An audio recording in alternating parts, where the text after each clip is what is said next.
Olá, queridos amigos da TV Unifev, eu sou o Padre Márcio Tadeu e esse é mais um programa Verdade em Questão. Falar da verdade é uma coisa muito difícil, porque os nossos olhos são curtos. E olhos curtos, muitas vezes, engessam a gente. Por isso que o Verdade em Questão não quer definir nada, muito pelo contrário. Ele quer possibilitar para que você possa dialogar até consigo mesmo, coisa que a gente tem perdido ultimamente o tempo para fazer. E ver as suas concepções para juntos, como sociedade, chegarmos numa verdade que está muito além dos meus olhos, do meu gosto, ou até mesmo daquilo que eu sinto.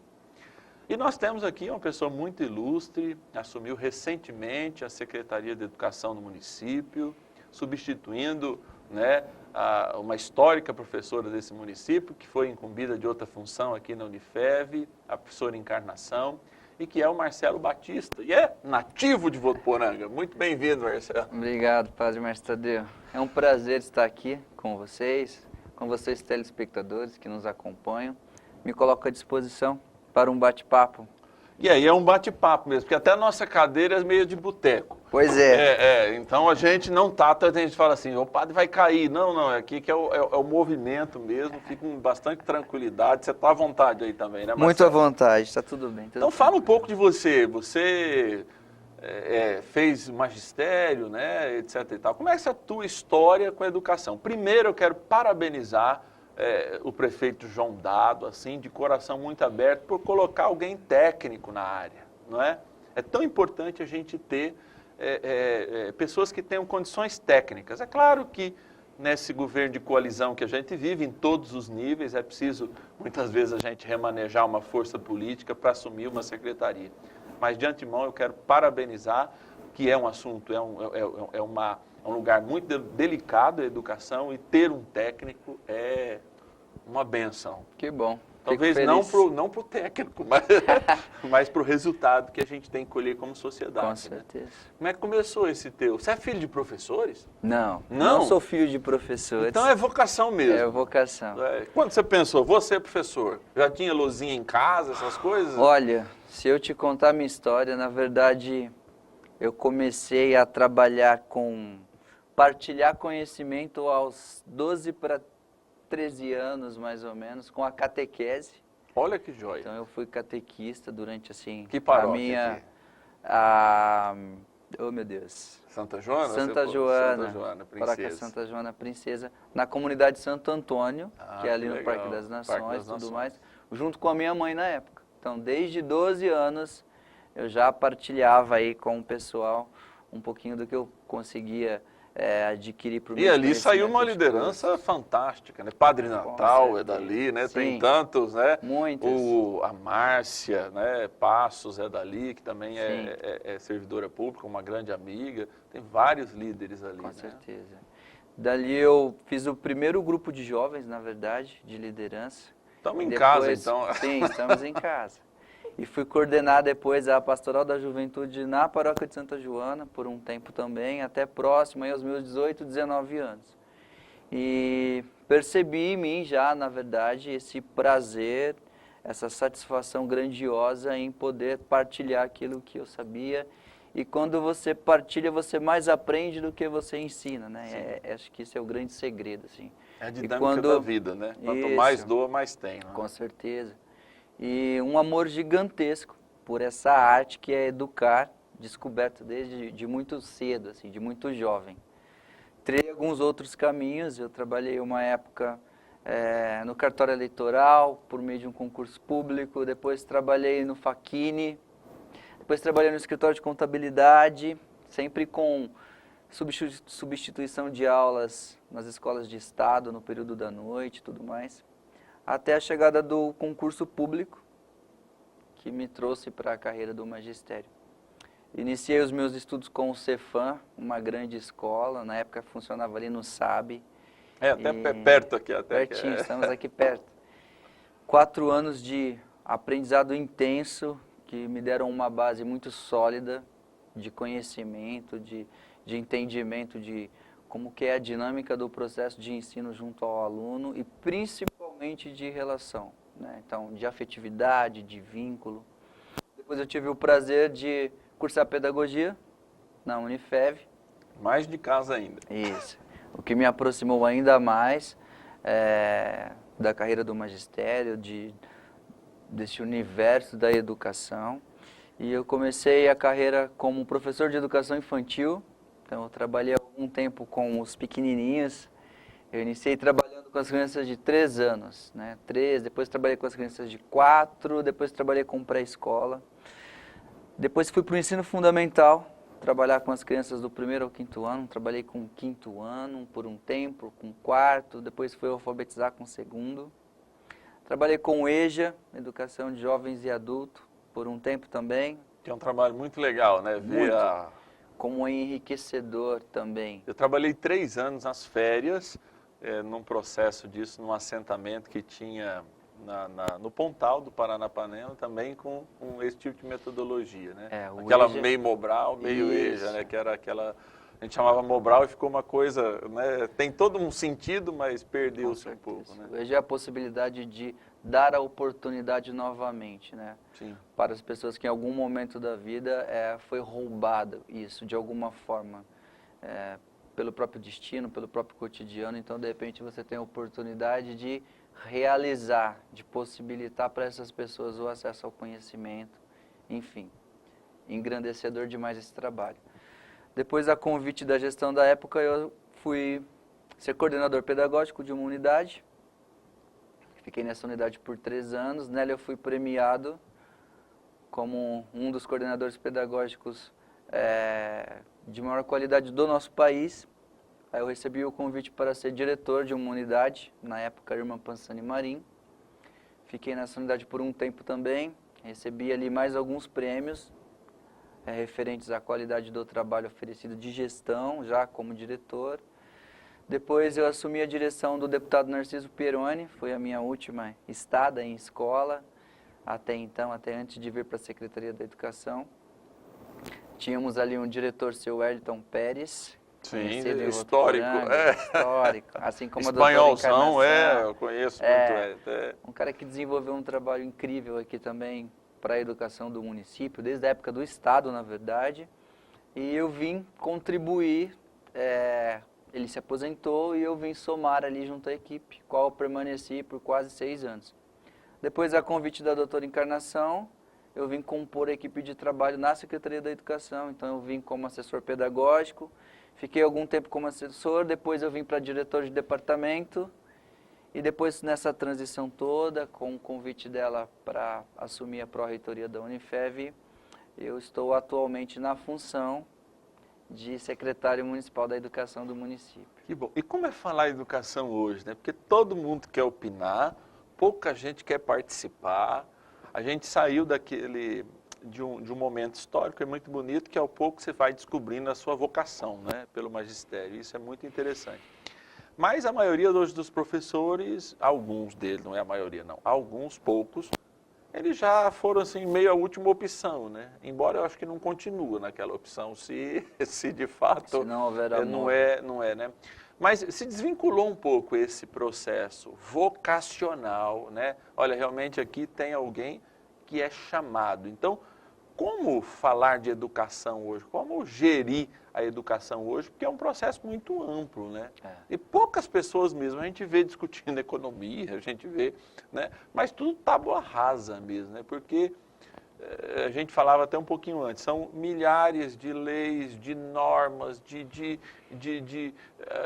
enfim, de normativas que às vezes engessam, às vezes possibilitam, às vezes proporcionam uma hermenêutica que não serve para a nossa região, etc. Como é que é lidar tudo isso? Quando você pega agora como gestor, pelo menos esses primeiros dias. Bom, na verdade eu já respiro a educação há praticamente quase 15 anos, né? Então, assim, acho que eu vivi alguns momentos.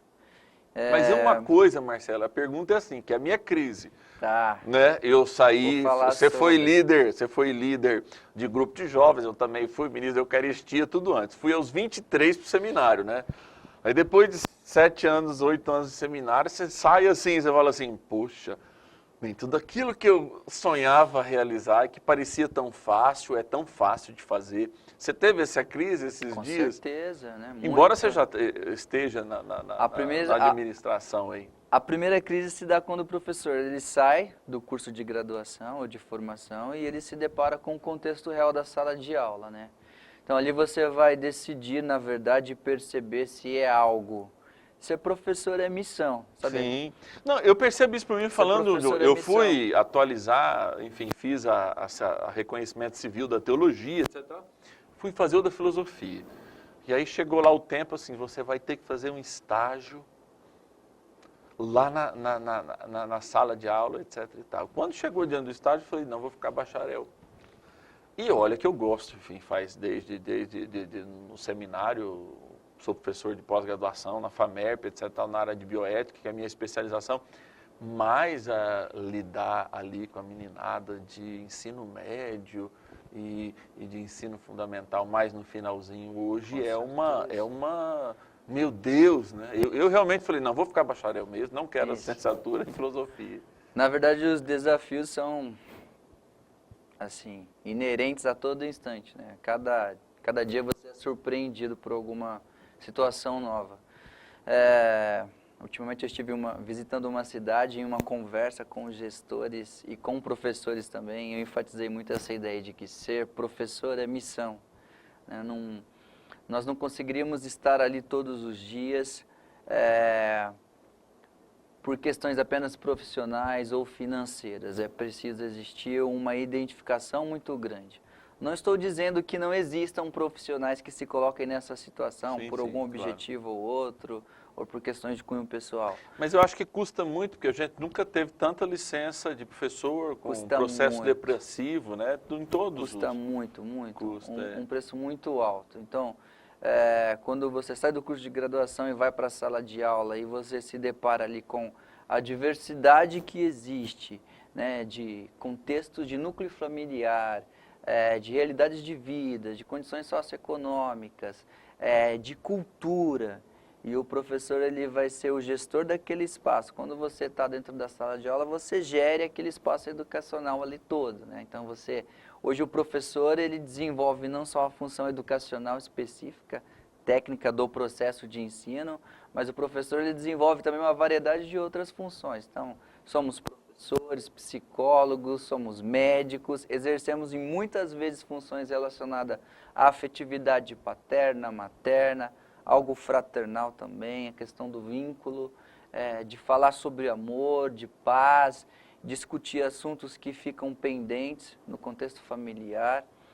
E quando eu me deparei com isso só lá na sala de aula foi uma grande surpresa. Depois uma escola como um todo, que você expande a possibilidade do campo de visão e passa a compreender um pouco mais o mecanismo, já também é um desafio ainda maior. E agora, frente à Secretaria da Educação, você tem o cenário você tem o desenho todo, né, para você olhar assim. O cenário é contextualizado de uma forma gigantesca. A problemática, até então a gente respondia por uma escola como diretor, hoje nós temos 30 unidades no município de Votuporanga.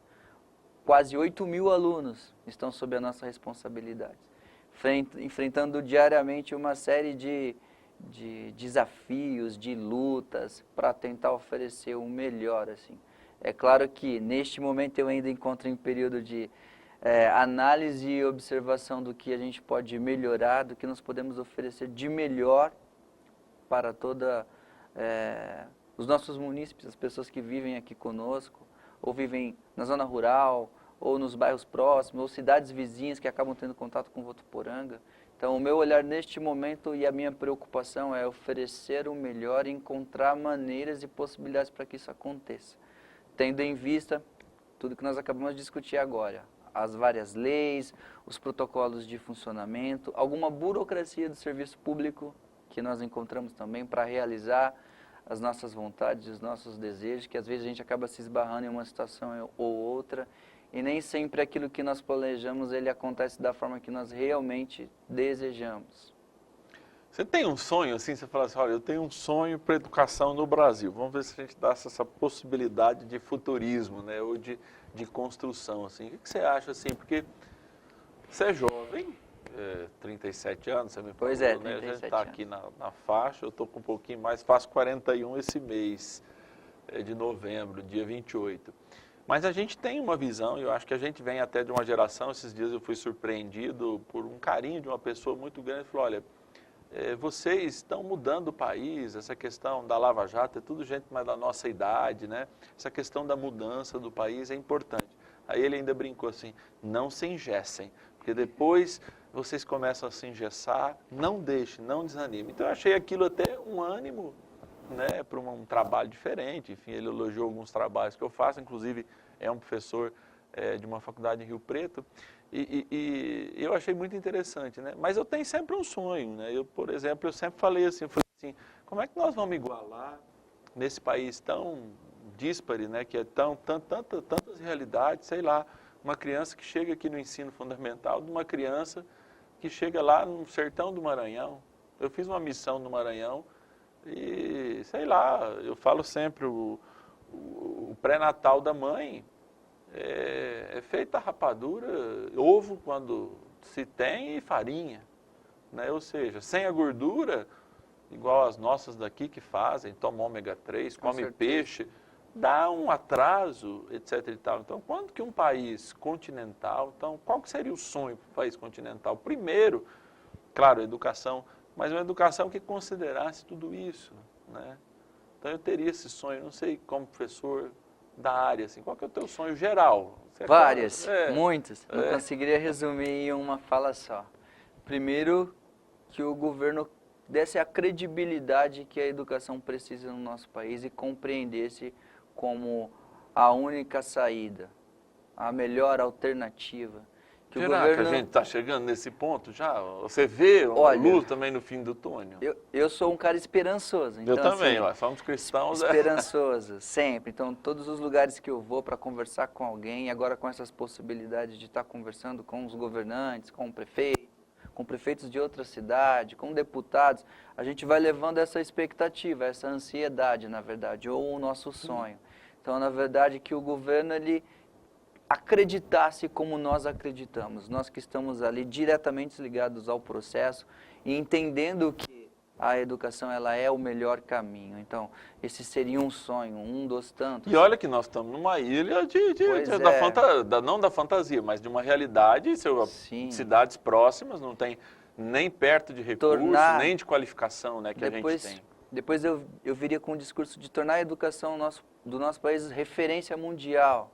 Nós temos países muito menores que o nosso, com condições não tão favoráveis como o nosso país, que hoje são referência em educação. Sim. E um país como o Brasil. Claro que com todas essas particularidades, Padre Márcio, que o senhor acabou de citar, né, regionalização, de cultura, situação socioeconômica, investimento maior, né? Equidade, né? É preciso que seja entendido a educação, ela não é gasto, a educação é investimento. Né? Isso ainda. Então, nós vamos falar depois até, acho que você deve conhecer o exemplo da Coreia. Nós temos um breakzinho, mas a Coreia, em 1985, olha que a gente estava ruim aqui, ela estava muito pior, né?